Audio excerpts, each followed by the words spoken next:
Assalamualaikum warahmatullahi wabarakatuh.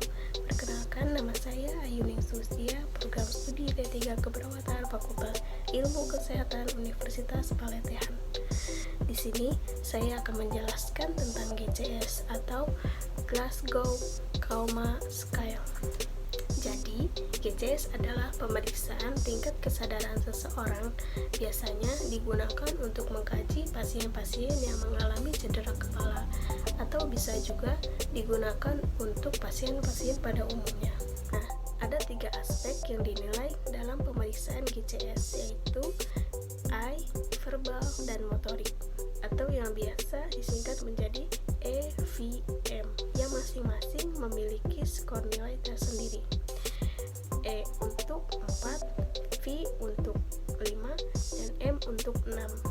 Untuk penilaian GCS, skor tertingginya yaitu 15 dan skor terendahnya yaitu 3. Mari kita simak untuk mengetahui bagaimana cara pemeriksaannya. Untuk pemeriksaan yang pertama yaitu pemeriksaan mata. Skor tertinggi pada pemeriksaan mata yaitu 4 dan skor terendahnya adalah 1. Nah, untuk skor yang pertama, pasien tidak memberikan respon walaupun diberi rangsangan nyeri atau suara. Ini, pasien tidak membuka matanya ataupun diberi rangsangan suara. Untuk skor yang kedua, pasien membuka mata setelah diberi rangsangan nyeri.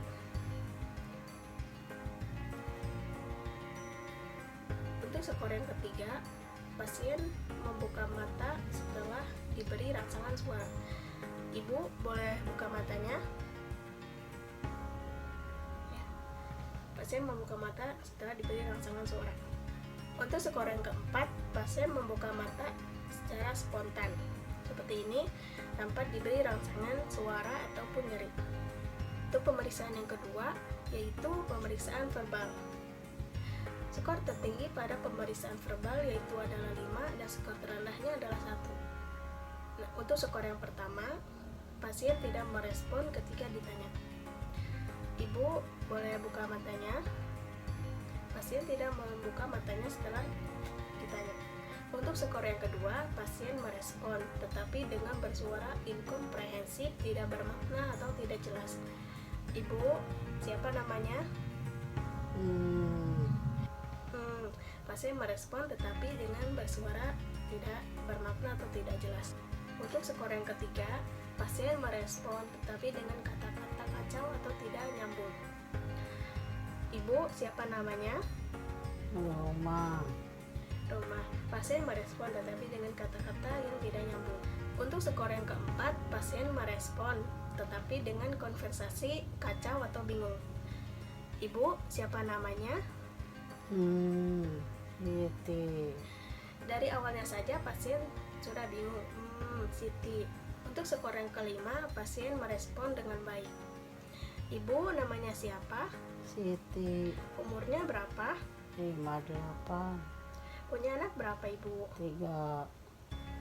Untuk pemeriksaan yang ketiga yaitu pemeriksaan motorik.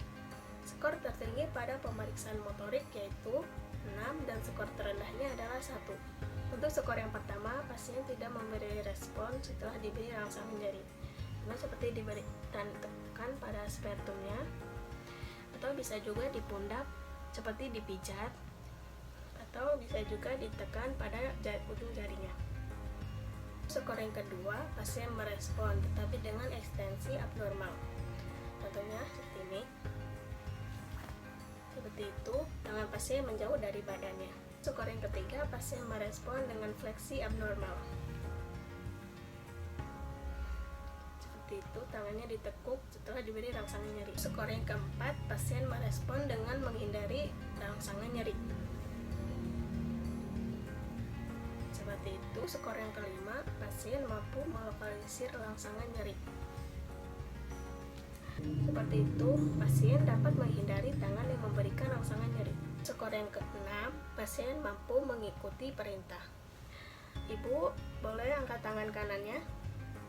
Baik, Ibu, turunkan. Pasien mampu mengikuti apa yang diperintahkan. Baiklah, itu tahap-tahapan dalam pemeriksaan GCS. Kita harus mengetahui nilai dari mata, verbal, dan motorik supaya kita tidak salah dalam menilai. Untuk menjumlah